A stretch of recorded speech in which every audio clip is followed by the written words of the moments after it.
This is Outside the Round with Matt Burrill, a Raise Rowdy podcast. What's going on, guys? Welcome back to Outside the Round with me, Matt Burrill. Today, a very special guest. He's a native of one of my favorite states in America. I call it my fourth home, the great state of Alabama. Let's go. From Gadsden, baby. We got my man, Clever. How you doing, brother? I'm good. How are you? Doing well, man. Doing well. Your fourth home. My fourth home, because I lived in Jersey for a little bit. I'm from New York, and then obviously Tennessee, but I've been all up and down, 65, and I-20, and I-59. Ran through it. Gone through the mountains, gone through Fort Payne. I mean, it's just names that pop up. We were talking about A-Rab earlier. Let's go. Man, there's something special about coming from a musical state like Alabama, bro. Yeah, man. Yeah, dude. The music, Birmingham, Muscle Shoals, the music's rich. Mobile, you mentioned Mobile earlier. My wife's from Mobile, so very familiar. Just the culture and everything down there. It's cool, dude. Yeah, so Alabama's it's a whole thing. I'm surprised you know it as well as you do, being from where. Dude, yeah. You said you're from New York. From New York, yeah. I grew up about 30 minutes outside of New York City, so I never thought that I'd end up in the Gulf or in Alabama, Mississippi, those kind of places as much as I have, man. But like you said, it's just a rich musical history where you grow up and it's just it's Alabama football's on Saturdays, and you remember the days before Saban, I'm sure. But everybody, it's religion down there. Saturdays you go to Tuscaloosa, or you go to Auburn, and then Sundays you watch NASCAR. But there's music just all around you at all times. Facts. So how do you think that factored into what you've ended up doing for a career, being a music guy? It definitely played a role.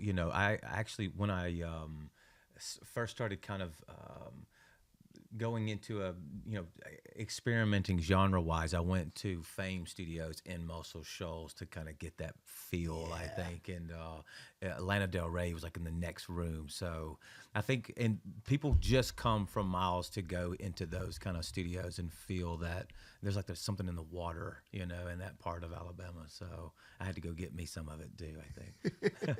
That's awesome, dude. So you've been doing this for a while now, man. You come from Gadsden, and just kind of talk about your journey. Like, walk us through, because I know you've spent time out west, right? Yeah. So I started writing poetry, honestly, and then transitioned into music. I used to do some rap battles and stuff like that. Oh, sick. I think growing up, hip hop was just it was popular. You know what I mean? Yeah. I think I've always been country at heart. I've always been a country boy growing up, you know what I mean? But I think hip-hop was cool. When I was a kid, I started kind of dabbling with it. I was doing some freestyle battles and stuff like that. And it's been a long run. I was probably maybe 11 or so when I started first writing songs. So, wow. Yeah, and it's been, at this point, I've done a lot of writing for other people. I've done songs for Snoop Dogg and Corrupt and some OGs out in California, and then as far as Justin Bieber and some other people, I actually did a song with Justin Bieber and City Morgue in the same week, and I was like, man, if that's not versatility, I don't know what is. But yeah, dude, just my story, I guess.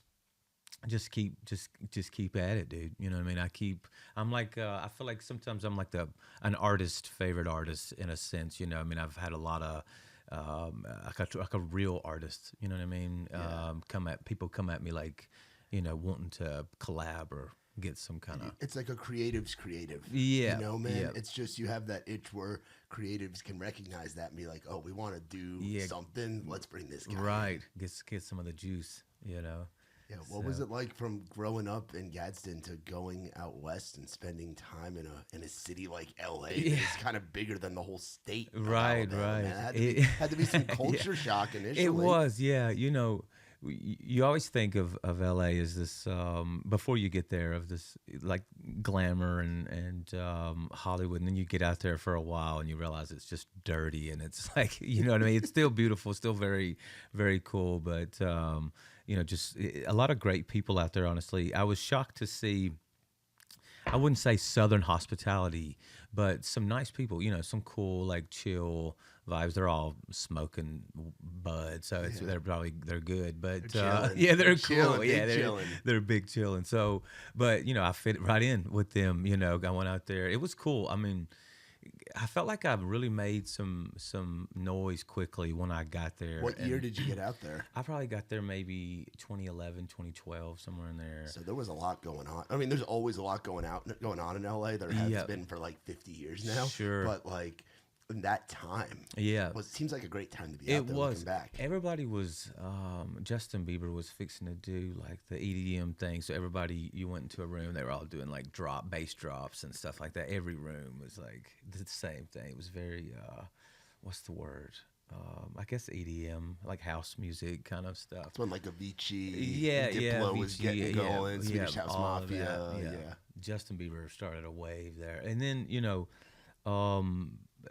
I started writing songs for David Foster, and my personal manager at the, prior to this was like cleaning David Foster's house. Okay, oh, wow. It was like a housekeeper for him, and would eventually work her way from that to scouting music, becoming a manager, and then would eventually put me in the room with David Foster to sing for him, and I would end up writing some songs for him. He had me doing some stuff for this for a guy named Haim Saban that owns like the Power Rangers and stuff. Have you ever seen like the Saban hospitals in LA? And he was like a multi-billionaire. He'd call me on the phone because he used to do music, like played bass in a band or something before he was a multi-billionaire.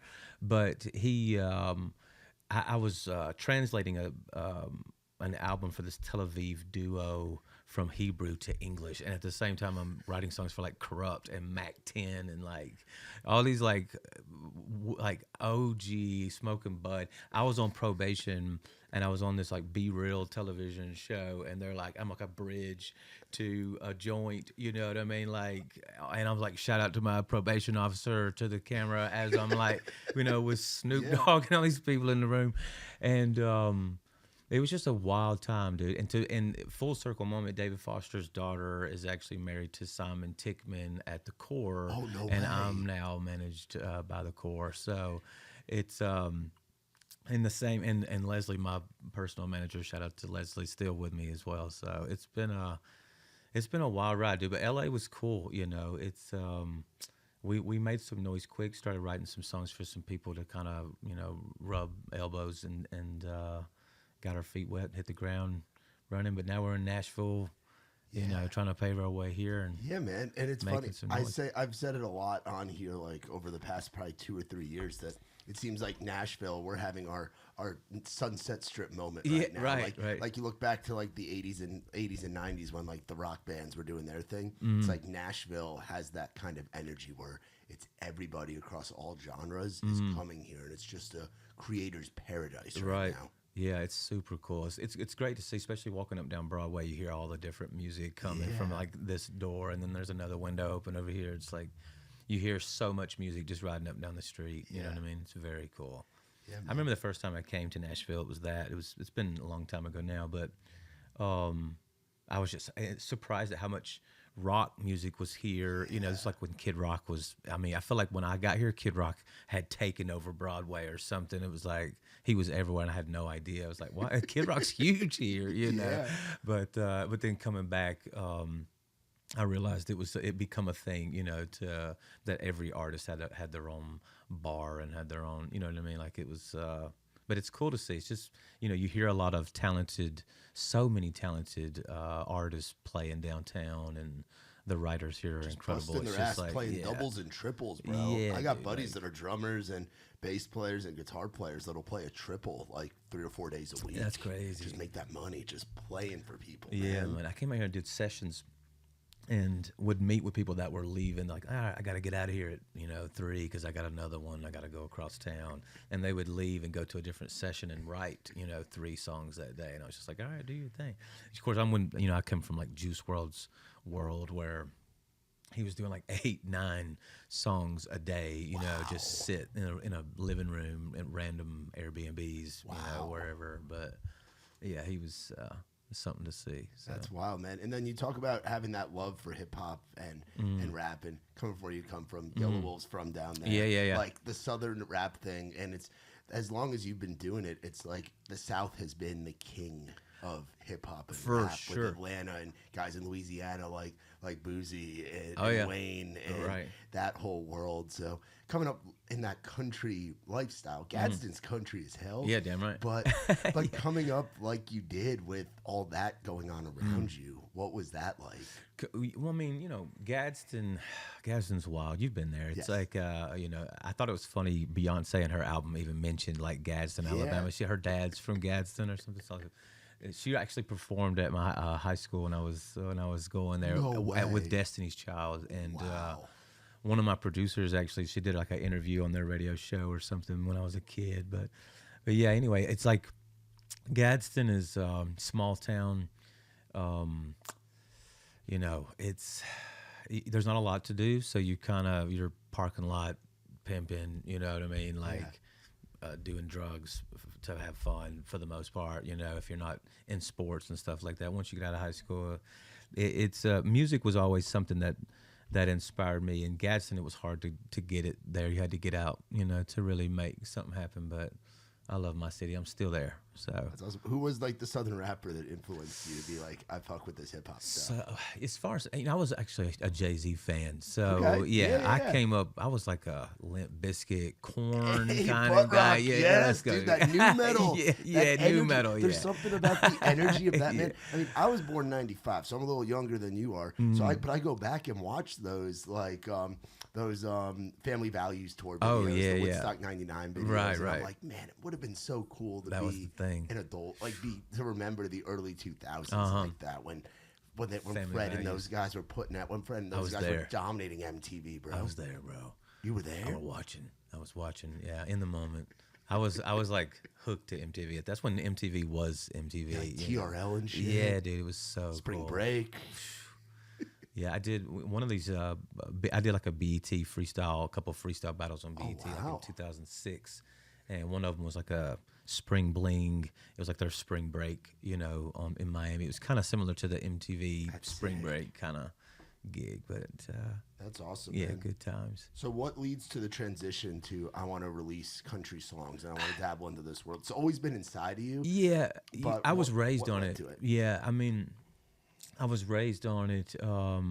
Growing up, I always wanted to play on the Grand Ole Opry stage, regardless of the genre.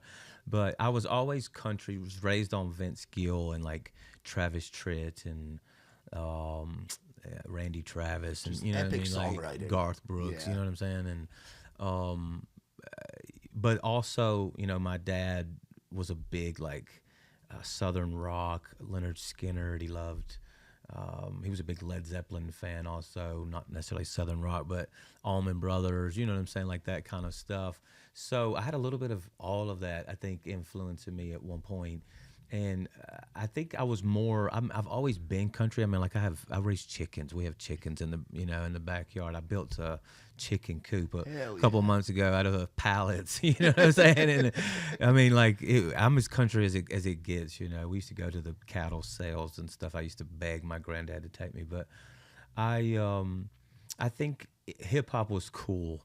When I was a teenager growing up. So I think that's just where I would initially, I come off of the Korn Family Values tour straight into like a little Led Zeppelin. My mother was listening to the Gap Band. I was a big Eagles fan. It's always been a big mix. And then I started writing songs. I've done every genre at this point. I think I've written Hebrew songs. I've written opera songs and Christmas songs and you name it. So it's always been in me to just kind of. I think I don't want to be limited.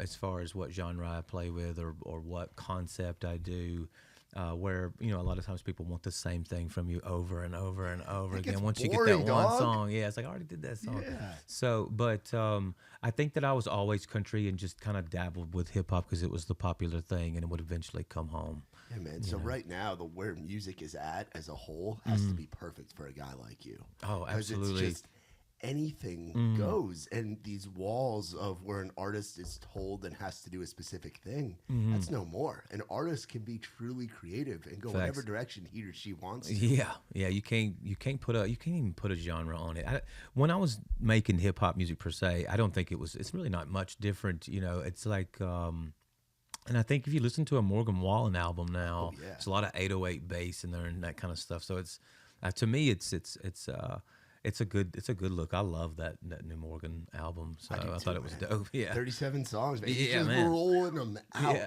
Dog. It's crazy, man. Yeah. How has it been like seeing the music business from the longtime songwriter side to literally every genre in the world? It sounds like you've dabbled in at some point. To now the way that Nashville does it and the way that it's done on the countryside. Nashville, man, the writing rooms in here are crazy. It's like everybody's kind of dabbling a little bit in different genres and stuff like that here. The youngsters don't tend to lean towards the traditional country sounds, which I think is interesting, which tells me that country's only gonna, evolve even further as we go here. But it's good to see fresh faces, and it's like there's so many talented writers, and I feel like everybody's pouring in here to write. And then there's already, they call this like a 10-year town, where it really takes some time to get your feet wet. But I've been blessed to get into some rooms, and it's really amazing to see like how, like I said, some of them are doing 2 or 3 songs a day. Like they're on it here, bro. They are really like cooking.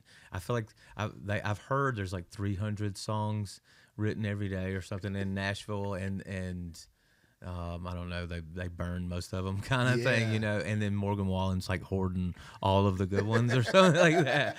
Every room you go into is like, oh man, I love this song, and they're like, oh yeah, Morgan Wallen's camp is sitting on that one. Like, oh okay, yeah, well, dude, it's wild. I guess man. it is. Then So talk about now getting your first your first country full length album coming out. Yeah, man. Like, talk about Coyote a little bit. Yeah. I know there's the songs that are out already from it. I know it's 11 new songs, so a lot of what you've been putting out since jumping into this country journey is already on there. I feel good about it, man. Like, when I come up with the idea for Coyote, it was when I think of a coyote, I used to go spend the night with my grandparents out on their farm, a handful of times when I was a kid.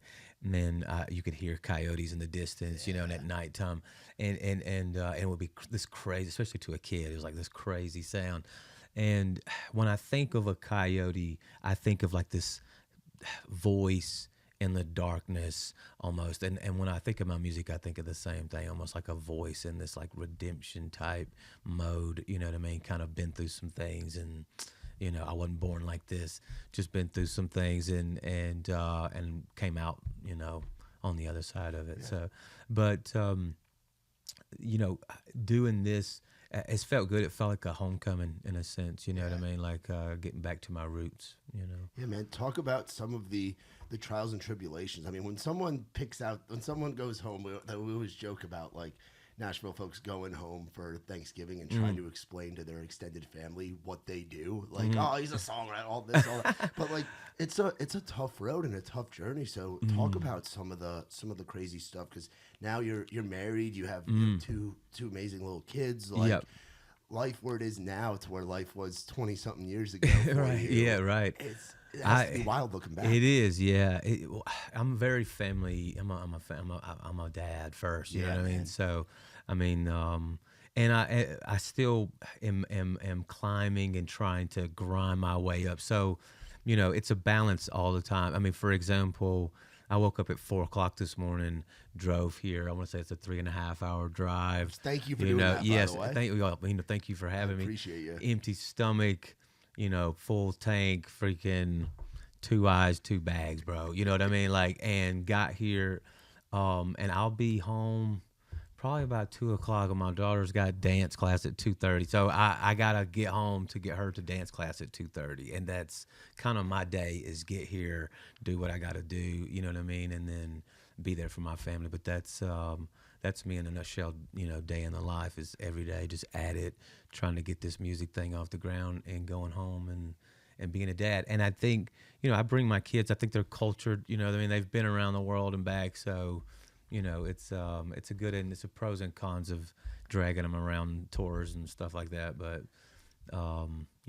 it is what it is. Their dad's a music artist, so that's what they get. So take us back. You're 40 years old now. Take us back to when you were 30-year-old, living in LA for a few years, 2015, some of the stuff you had done. And could you have imagined that you'd be in the place that you're in now?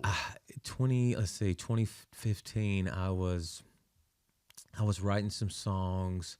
I was trying to make my way as a songwriter to network in a sense, to make some noise and kind of meet some of the right people, and would end up, writing for some OGs. I wrote some stuff for like Snoop Dogg and Corrupt and Everlast and like Mac 10 and a bunch of like. I was in the room. I was recording in this studio that was owned by DJ Muggs from Cypress Hill, and yes, so I'm that's where I'm recording at, dude. Yeah, I did some stuff like The Alchemist, and I was like very LA there for a minute. That in 2015 for sure, but just trying to make my way, and I would end up getting in a bad deal that I would be stuck in for the next 5 years, and I would never have pictured myself here. No, not in 10 years. I mean, somewhere in the music business, yeah. Still trying to make it, yeah, probably. You know what I'm saying? But sitting here on Raised Rowdy, you know what I'm saying, in Nashville, I don't know, not 10 years ago. Yeah, man, and to be the family man that you're able to be now, that too, yeah. To rewind, Kids. like living that LA life to where it's go, go, go, and it's a fickle bitch, man. Yeah, like, for sure. You get so many kids, so many writers, so many artists, so many people get stuck in bad deals and have to learn through hardship of thinking it was the right decision, but not knowing. Right. Like you've probably seen so many people get taken advantage of. Well, and sometimes you're desperate to take whatever it is, or not push back enough. Some people, they always say don't take the first deal.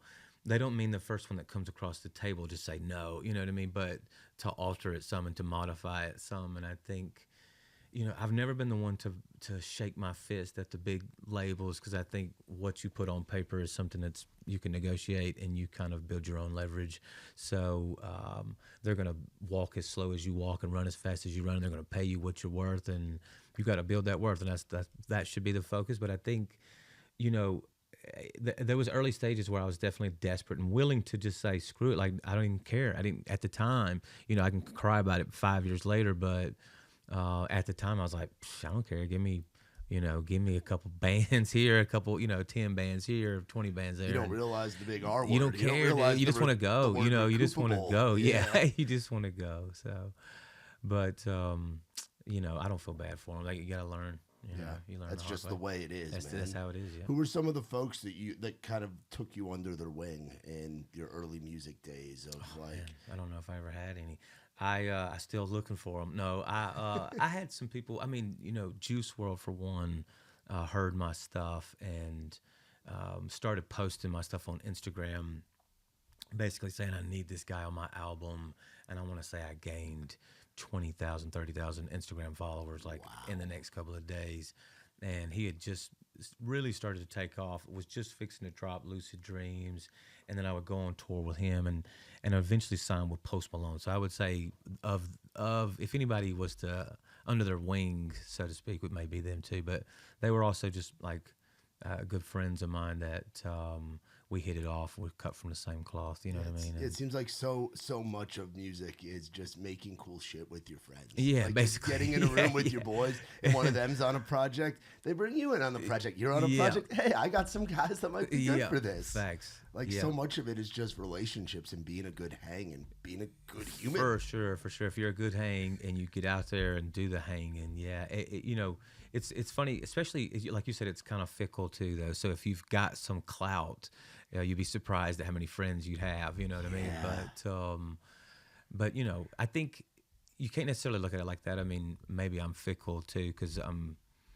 Do I really care, or am I just hanging out because it benefits me as well? But for the most part, you find out who your friends are. You know what I mean? I've got some friends in this business, some acquaintances. There's people, I mean, like Struggle Jennings. I'll slap you over Struggle Jennings. You know what I'm saying? Like, that's my, like, so, but yeah, for the most part, I think the industry's fickle. You know what I'm saying? It's a shame, but, I'll get back up there and I'll be hanging out with them for the same fickle reasons, dude. You know what I mean? Like, so it is what it is. Yeah. But you find out who your friends are. Yeah. And you talk about a guy like Struggle, who's an OG Nashville guy, and done it all. And talk about your relationship with a Nashville OG like him. Struggle, Struggle. Man. So been through it all. Yeah, facts. And me and him have a lot in common, and he's like a brother to me now. But he. I'll look this way, Avery. Sorry, I'm still looking over there. Struggle Struggle started listening to some of my stuff. He kept telling me like, dude, you got to send me this on Instagram, little clips and stuff. And we had a lot of mutual friends. Me and Yellow Wolf, you mentioned earlier, didn't necessarily get along for a long time, and we're cool now. But coming from the same place, it was like really competitive, And there was a long time when Struggle was signed to Yella that, it was weird, I guess, for if me and him was going to be friends. Doobie was in the same boat. But now we're all cool. We just did a festival, me, Struggle, Yella, the whole gang. So Doobie was there as well. And it was a good time. But Struggle liked some of my stuff. He'd be like, bro, why did you take that down? You got to post this song. Like, it'd be like an unreleased song or something that I took off of Instagram. And he'd be like, you got to send me this. And finally he was like, I'm going to get you to just come up here and write a song with me. Let's do one together. I need whatever that is that you're doing. And we got together. It was supposed to be his song. And as we're doing it, and when I got through doing my verse and the hook, it was his turn to kind of add a verse to it. And I was like, bro, I got to have this song, bro. I got to keep this. This is my song. And he was like, okay, yeah, you can keep this song, But it was just, me and him hit it off immediately. We were like long lost brothers. He actually bought me these rings. Oh, no way. Yeah, this one says Clever on it. Do you see wow, that? yeah. And this one says Kansas, which is the name of our song. Yeah. And he knows I'm into like turquoise and stuff like that. He actually gave it to me on his podcast. So I expect jewelry every time I come to an interview, but I'll take Hardee's, whatever you got, I'll take lemon. What is this? Vodka, iced tea vodka. Iced tea lemon. Yeah. I got that, and I got a bunch of hats. We'll work on the jewelry. Yeah, give some hats. I can take a hat. Yeah. Episode 2 with Clever, we will get something. We'll get something. Let's go. I need something. Tell me about Dale Murphy. Dale Murphy. Why him as a baseball player? Oh, dude, growing up, dude. So when I was born, I was born in Gadsden, but the first month we moved to Georgia, like when I was a month old. So I lived my first 4 or 5 years in Georgia. When I first started playing T-ball, I was like a huge Braves fan. I've been a Braves fan ever since. Great time to be a Braves fan, by the way. Those early 90s teams, man. Right, exactly. Sorry, as a Yankees fan, I know I'm pinstripes over. Right. Made the 90s a little bit tougher on you. So when I was, I want to say 4, 5, I played for this T-ball team, and we won, and we got a chance to go out on Turner Field. It wasn't Turner Field. It was Fulton County Stadium. Thank you. Wow, you're baseball. You're Southern. That's great. This dude's from the South. Yeah, it was Fulton County Stadium, and I've actually got like never before seen photos of Dale Murphy out in the outfield, bro, that my mom took. Yeah. But anyway, I got to play on the field. After we won, we got to go out on Fulton County and kind of run around, hit the ball a few times, stuff like that. But as the champions of that league, along with other champions and stuff. But growing up, I was Dale Murphy. I was also King Griffey Jr. a few times, you know what I mean? But that was kind of the basis of the story of the song was like, you can try to tell me who I am and put me down, but like you have no idea. Like I used to be Dale Murphy, out in my yard just like hitting home runs. So like I'm a legend at heart kind of thing. And it's funny, Dale Murphy actually followed me on Instagram the other day, which was huge, and started posting the song and his story and stuff like that. He does like a lot of charity work and his foundation and stuff. Every time they're posting stories, they're using the song and stuff like that. I'm waiting for a Dale Murphy documentary now so I can hear my song. We got to have an intro, Have you gotten to meet him like as an No, adult? dude, no. And that would be so cool. Yeah, absolutely. Yeah, that would be crazy. That's so cool. Well, talking about crazy, how that came out back in 2021. Right? Yes. So talk about how different it was making Coyote versus Crazy now. We're fast forwarding 4 years, like in a whole time of when a kid would be in high school. 40 years, people change a lot. Yeah, in 4 years, that's true. Yeah, good point. Crazy was a lot different. It was in LA. It was all these producers that Big Shot, spending big budget, Republic. We blew through a couple $1 million like it wasn't nothing. Isn't that crazy how the business you can just fly through it, dog? Fly, bro. That album, was like big feature. This one, I've got Struggle on it. That's it. You know what I mean? I've got some deluxe I'm working on with some cool features. I could put a bunch of collabs together and you know what I mean, ride that wave. But back then it was like I don't know, it was different. Juice had just passed, so the Crazy album was kind of a dedication to him.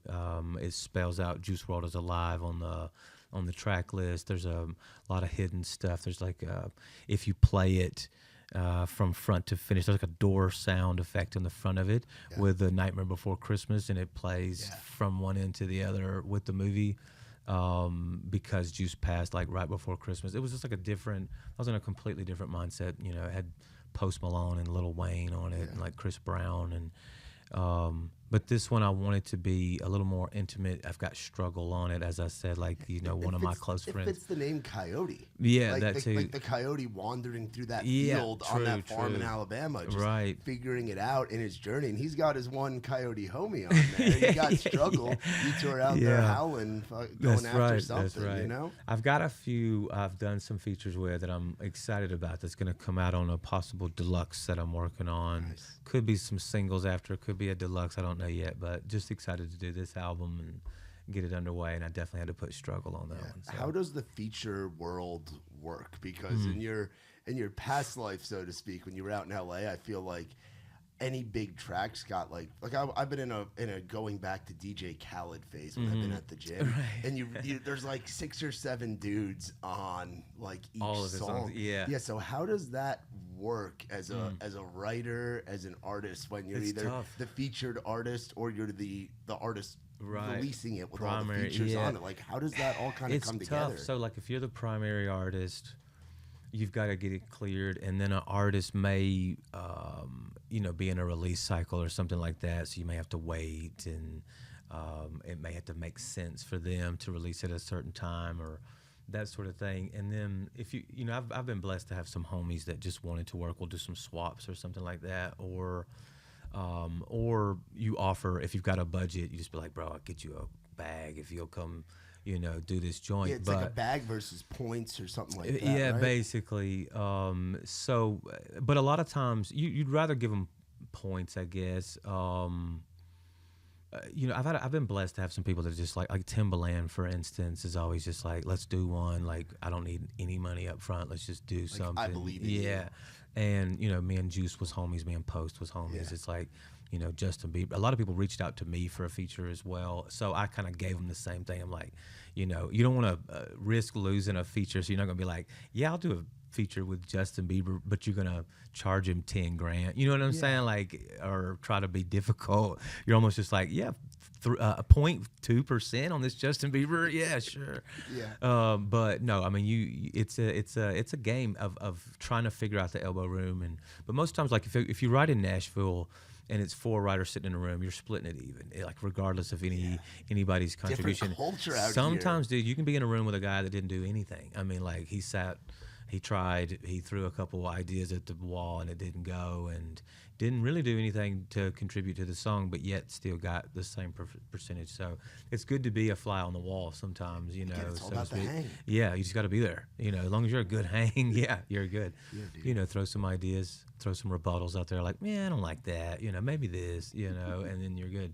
But it's usually split even. But it can be nerve-wracking. I mean, especially trying to get production cleared. Everybody wants their money and wants their cut, and you have to hurt people's feelings sometimes, and or tell them like, look, bro, I'm independent here. I ain't got that much money. So with all the experience that you've had, as a part of you thought about long-term one day being in the business on that side to make sure kids that came up like you don't get screwed over, or offering that mentorship? Like, have you taken kids under your wing? I've definitely, I've had people on my TikTok live, Instagram live that'll ask questions, and I'm always quick to give them advice, or even like in my messages on Instagram, like. But I'm usually trying to give advice to those that I can see myself in, and I wouldn't be where I was. Same for you, without us digging for the information. You have to go grab it. It's an internal journey. Yes, you have to go find it. And I mean, even like the knowledge to do what we do, to mix, to edit, to color correction, to cameras, to, you know what I mean? To working this whole thing, you have to dig.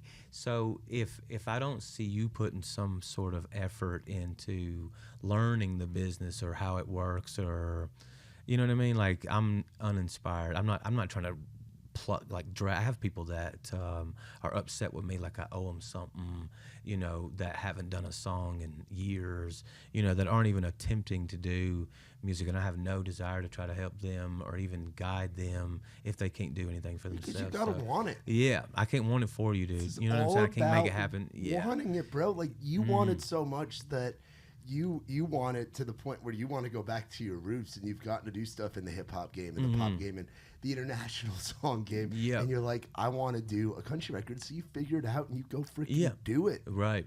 Facts. You can't just sit around. So I mean, I'm quick to give advice. I couldn't see myself doing it as a profession. If anything, as a songwriter, maybe as a record label. Yeah, that's what I'm saying. The guy screwing somebody over. I might be the guy that says, "Hey, sign this. Let's see what happens." Yeah. Talk about touring and coming up in the world that you came up with doing shows and that battle rap life and everything, to now being in the country realm, still getting to do shows with your boys like Struggle. It's a different show altogether. But going to a country show and a country festival. Yeah, it's fun. From when you were doing the stuff with Juice and with Bieber, and like going out on the road and seeing it at that scale in that world. It's a different vibe. I did Rolling Loud a few times with Juice, and it's a totally different crowd. That festival looks crazy. It is, and it's just a lot of drugs, a lot of just energy. Wild, energy. It's hip hop, so it's people bouncing and just like getting wild. And country can be a little laid back, a little cool.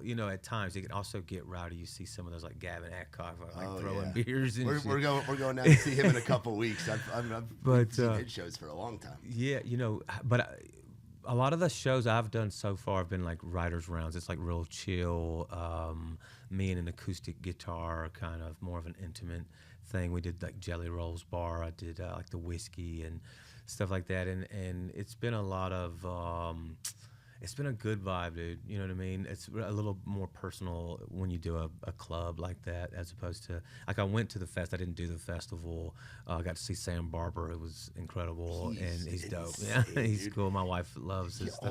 All these young kids coming up too, man. Like, what do you make of that? Seeing these young guns, particularly in country. It's so good. I got to mention Brandon Wisham. Have you heard Brandon Wisham? Dude, I know Brandon. Do you? Yeah, I know Brandon. Cool. Oh yeah, I always throw B Wish in there. Shout out to B Wish. Yeah, B Wish was on here not too long ago. We've known Brandon. Oh, for nice. A long Okay, time. Cool. Yeah, I always toot Brandon Wish. B Wish is going to be huge. So if B Wish makes it and gets bigger than me, then I'll always have an opening spot if I just keep saying his name on different interviews. No, I try to.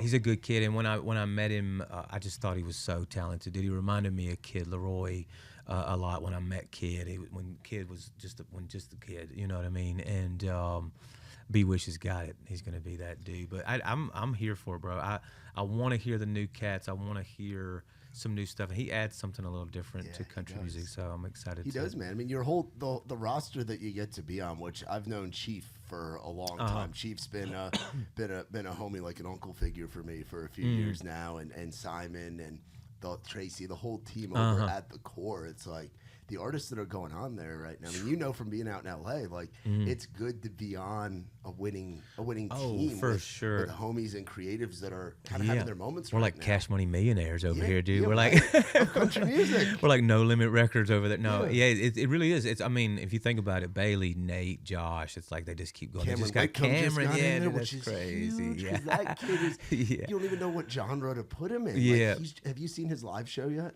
I've seen like clips of him like bouncing around and stuff. Unbelievable. Yeah, just wild energy the whole time. Yeah, he's cool, dude. His stuff's cool. Yeah, man, it's just like I said, it feels like you're part of like Cash Money millionaire, you know, Wayne and Juvie. Which that doesn't always happen in country music either. Like to have that culture in Nashville with the LA element that guys like yourself and Simon and folks bring, and Chief's just an OG going back to the years he's been doing it. Like, it's a cool thing, I'm sure, to be a part of. Oh, absolutely, yeah. Just to be accepted into the club was killer for me. I remember. We started looking through Nashville at different people, and who do we want to work with. We had some people interested, and when I saw Simon Tickman, I was like, oh, dude, I gotta get with Simon. Shout out to Simon. I don't know if he knows that story or not, but I kept telling my manager, like, no, go get Simon Tickman, and started blowing him up, and he heard a couple records and was in. So we've been together ever since. Hell yeah. Yeah, shout out to the core. Man. That's awesome. What do you hope people feel or get or think about when they're listening to Coyote? What's like the goal of the record for the listener? For me, it feels, it's kind of like it's like heartbreak. The vibe is like in an old Chevelle, like going through a desert at nighttime, kind of Americana, Marlboro cigarette. Yeah. That's kind of the vibe. So that's what I want you to feel. I want you to take what you take from it. But, a lot of my heartbreak songs, they're just, they're meant to do just that, to break it all over again. So that's what I want you to laugh and cry a little bit. Have you gotten to perform? Have you gotten to perform a lot of the tracks that are on the record live? No, I did Dale Murphy in Ohio about a week or two ago, and it was funny. I had a guy that was doing some interviews. People before they go on stage, kind of just hitting you. And he was like, "Are you gonna do Dale Murphy?" Because he had already heard some of the clips, and I was like, "Yeah, I'm doing it. I'm doing it like third song in." So. But I think that's the only one so far that I've got to do. Are there any on the project that you're like, this will be cool to jam out to live? Or, I can't wait to see the crowd. Or are you not as much of a live I'm guy? a crooner, dude. My music can be real, like, slow, mid-tempo, I almost have to turn the lights off and play it from the piano on live, you know what I mean? But every now and then, I turn up the bass a little bit and we get live. I need to focus some songs more towards getting lit. There's something about the listening room style setting though, where you can go to a place like an Eddie's Attic or those type of venues where that crooner shit hits hard. Oh, and facts. People pay good money to go and see that. I actually did Eddie's Attic. Oh, you did? Yeah. Have you been there? I have. Okay, yeah. dope. Yeah, I opened for Josh Ross there, no shit. and B Wish was there as well. Yeah. So yeah, it's a cool. It's good to be at the core. Yeah. yeah. I mean that's a cool room though because it's intimate and people hang on. Yeah, they're just like lyric. right there on top of you. You have to walk through them to get to the stage. Like there's no backstage. I was like squeezing through. Like, sorry, excuse me. And as you're walking, as they're like, you're like love me from the stage, and you're wiping, you're like rubbing against them on the way by. Knock their drink over, and then go sing for them. No, but it was really cool. It's a great setting.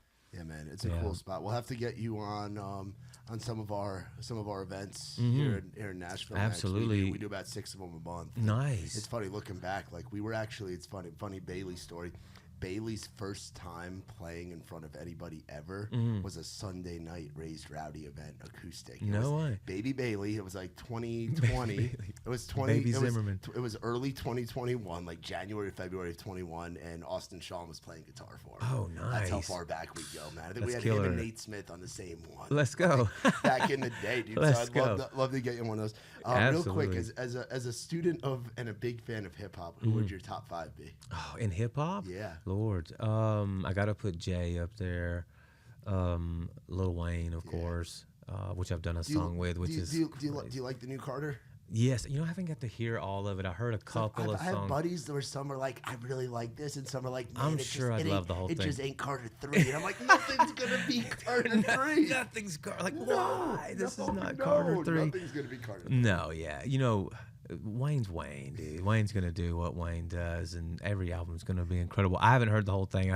I'm the type I'll listen to like 4 or 5 songs like on YouTube or something on one of those full album videos, and then I'm done. I'll go, do something else. But so Wayne, so Wayne's Jay definitely Wayne. up there. Jay-Z's up there. I guess you got to put Tupac up there. Biggie.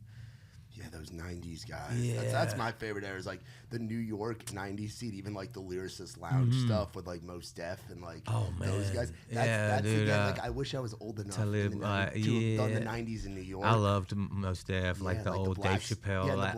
Black Star stuff. Yeah. Just that underground stuff. That Big feels Pun, good. early Yes, Fat dude. Joe, that I was mixtape even like era. Music Soul Child, like even that like deep into the But as far as like top 5, I know that 5th one's the hardest. It is. For me, lyrically, oh God, I don't know, dude. Let's see, Jay, Wayne, Biggie, Pac. I mean, Drake is like arguably, I don't know about, lyrically he's dope, Vocal, he's dope. Numbers wise, he's a threat, dude. You know what I mean? He's kind of like Morgan Wallen numbers. You got to put him up there somewhere, I guess. Yeah, 5, man. No, he's generational. Yeah. All 5 of those are generational. Yeah, facts. Of all these. Do you like Big X the Plug? Have you gotten to hang with him at all? Yeah, I didn't get to hang. No, I've heard his stuff though. He's dope. It's a cool, and he's another guy that's kind of dipping into that alt genre where it's coming in the country. Right. Yeah, it's dope. That Bailey record he did, that's It's insane. like that Ella one, he spits that diabolical lyric, I hope you turn your heater on and it blow cold. Or it's just like, man, fuck you, but I'm saying it clean so we can get the sucker on the radio. Yeah. I heard you say the F-bomb. I didn't know till now that we could whatever, cuss. man. Otherwise, I'd have been... I'm a loudmouth from New York, so you can say whatever. I could have fucked all this whole time. I could have been fucking this whole time. If somebody's going to Alabama, where's the place they have to go? In Alabama, you got to go to Gadsden. You got to go to Nakalula Falls in Gadsden, like a 90-foot waterfall. Yeah, it's there's a statue there of it's the only statue in the world of someone committing suicide, but it's a Native American committing suicide off of the waterfall, which is the story. It's like a Pocahontas story, but it's named after her, and it's a 90-foot waterfall. You can swim at the bottom of it, and you can walk all the way around it, and it's right across the street from my house. So if you go there, holler at your boy. That's wild, man. Yeah. That's wild, brother. What's something that you would tell that kid that had just moved to LA, knowing what you know now? What's something that you would tell yourself in 2011, 2012, young kid out of Gadsden, ET battle in LA? I would say eat it El Coyote for one. Eat it El Coyote. Yeah, which is wow. Yeah, I didn't think about that. Eat it El Coyote. Go to Nashville.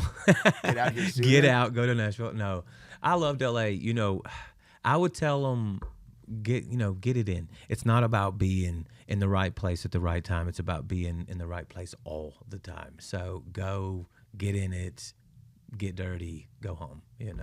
Take it home. Hell yeah, dude. That's awesome. Go and get it and figure it out. LA's tough, dude. I mean, like. My manager, one of my managers right now has a squatter in her house she can't even get out of, you know what I'm saying? And it's like fixing to lose her home over it, you know what I mean? And it's just a different world out there, man. It's expensive. You spend all that money, never own anything. You know what I mean? The laws are crazy. Yeah, it's easier to just live home with the wife. And talk about how you met your wife real quick, too. Let's get the backstory on that. Funny enough, on Instagram. That's how I met my girlfriend. No bro. shit. Okay, let's go, bro. 3 years now. Let's go. All right. So she was a fan of my music, and she posted a picture in a bikini and tagged me in it. And it was like, hey, Alexa, play at Who Is Clever, right? Which is my Instagram handle. And I liked it, didn't say anything to her, didn't flirt with her or nothing like that, but I started watching her stories, right?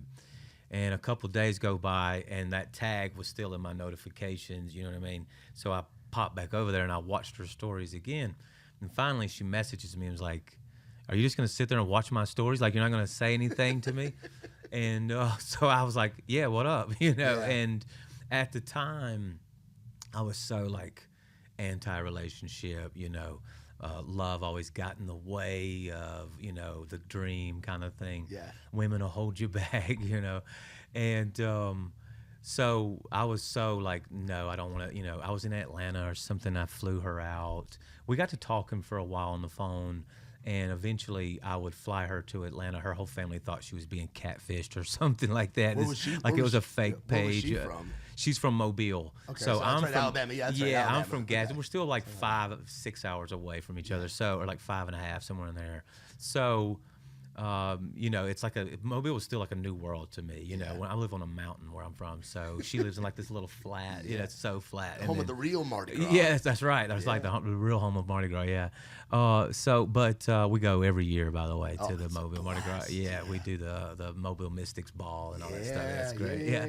But I flew her to Atlanta. So I met her the first time in the Atlanta, the Hartsville Jackson airport, and we started hanging out. I was doing sessions all weekend, so she was just sitting in the studio with me, and we just started hanging out and hit it off, and been together ever since. That's awesome, man. Yeah.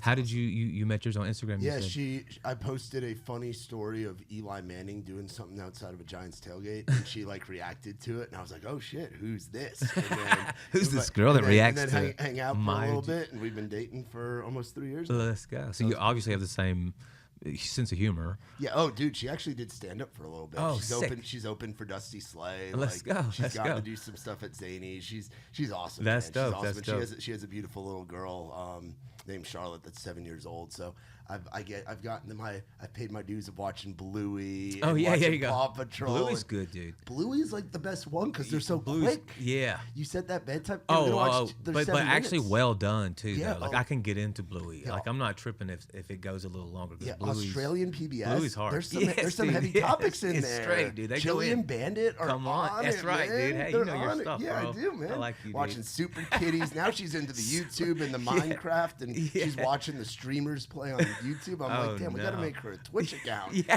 I'm like, Let's she's get it 7. going. We got to get her on Twitch. Yeah, something, dude. Twitch. How old are your little ones? I've got one 11. So I've got one 11, one 3. The 11-year-old is already into that sort of thing as well. But I've got an 11-year-old son. I call them angels. I don't have 2 kids. I have 2 angels. Yeah. An 11-year-old and a 3-year-old, and boy and girl. So that's cool. I get the best of both, and they're both like crazy about music. They've been studio rats since they were tiny tots. So they all love it. My oldest one, like when I did a day in Vegas and some other like Lollapalooza and something like that, he was so shy, wouldn't want to dance. My little one, she wants to be out there on stage, bro. She is like so mad that I'm out there by myself, or something like that. Party. She's like, dude, my wife's like fighting her back to get out there. So what are their names? Lyric is my oldest, and Salem is my youngest. Great names. Yeah.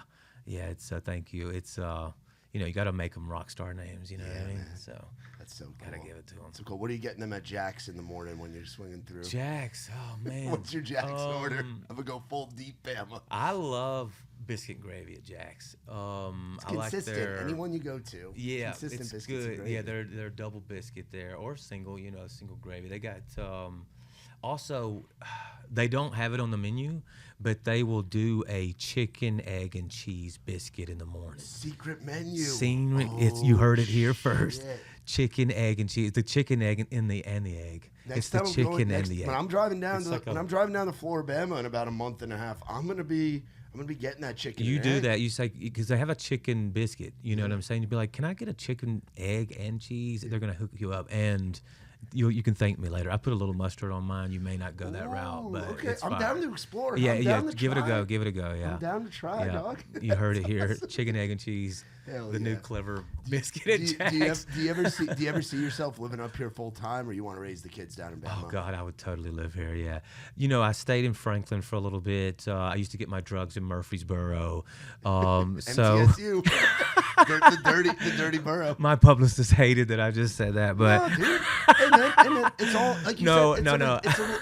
It's a redemption story. It is. It's a redemption story. No, I love a redemption story, and we all go through shit when we're younger. And look at where you're at now. Oh God. Your dad, and you're raising your kids, and that's right. In a good, happy place. I wasn't born this way, No, 100%, dog. 100%. Absolutely. But where would you live if you would be back up here? Because Wilco's nice. Somewhere Franklin's around cool. maybe Hendersonville, maybe. Dude, I fucking love Hendersonville, God, me too, bro. dude. Got It's so beautiful. there. The deer, bro. Like, you go hang out at Struggles. I've crashed at Struggles' house so many times. He's got like a guest room that's might as well be a house, and deer just out in the front yard. Like every time you walk out in the front yard, just 9, 10, 11 deer just walking around. They're not scared of you, and you're just like, in Alabama we see deer. Don't get me wrong, but they're definitely afraid of you, and they're running around. These are just like laying out in the yard as you're walking to the car. But where was it? We just stayed. God, it was beautiful. The city, like what's another surrounding area? Like Bellevue, Dixon. No, starts with an M, maybe. Mount Juliet? No. Mount Juliet. Madison. That's where my girlfriend just bought a house. She's over in Madison. Madison, it kind of like the end of the world in a certain spot. And but we got out to this, we stayed on this like Airbnb that was at a farmland on the water. And oh my God, bro. I could have lived there. Madison back in the day, from what I've heard, was like the spot. And then over years, you know, cities just go through ups and downs. And right now it's like at East Nashville, where it's been like, where East Nashville's been super like gentrified and has like its hip scene, and the hipsters have come in and cleaned it up and put like the artsy stuff. That's ruined it. No, I'm kidding. That's extending into Madison right now. So it's like getting cleaned up, which is cool. But on the lake in Madison, those big ass houses, those have been there for 50, 60 years. This one was beautiful, dude. Farmland. I mean, we saw turkeys every morning, you know, fox. Like, you just take your about kids anything. to the zoo. You seem to like animals. You take the kids to the zoo. Absolutely. I don't know that we've been to the zoo here. But maybe there's the we one have. out. There's some. We in have Alabama. we have so many good ones in Alabama. Yeah, we go to the Atlanta Zoo a lot too. Oh, it's that's the big great. one. Yeah, it's a good one. That's awesome. Yeah, hell yeah. we do all the kid things, bro. That's you cool, know. man. Yeah, dude. I just went to I went on my first family trip with them. I went to Dollywood. Oh, nice. A few months ago, and I ended Sick. up on all the damn roller coasters. Let's go. Because Charlotte's a tall 7-year-old, so she had me on like the Screaming Eagle and Let's like go. all those. And I'm like, I wasn't a big roller coaster guy, but if that little girl wants to go on them, I'll go on there and I'll hold her hand. yeah. Or she's holding your hand, basically. Honestly, yeah. It's That's 4th of what July it is. weekend. It's She's hotter like, let's than go. shit. And you're like, Yeah. okay. I'm like, all right, Charlotte. If this little wants girl sit- wants to go, she I wants guess to I'll sit do it. front row, go freaking hundreds of feet in the air. I'm like, all right, we're doing it. I'm ready to go to Universal. They got the Take him to the big. the Harry Potter stuff that's going down out there. I've got like a Harry Potter tattoo here. dude, I actually am Harry Potter. Yeah. So, but no, Talk about some of the ink, because you've got. I've got some. Yeah, You've got some. this for bar. Sure. Sometimes I'll get some like this, and then That you bar know, one's pretty cool. and want to cover it up later. No, I got Marilyn here. This is Juice, actually. Nice. That's a great This tribute is me and piece him right at there, Rolling Loud. Yeah, I had a buddy from Canada do that one. He's killer. Somebody's blowing my phone up, bro. It just won't go away. I got music notes in my ear. I like to put stuff in specific places. I got a Band-Aid on my wrist kind of thing. It's like... That's cool. Yeah.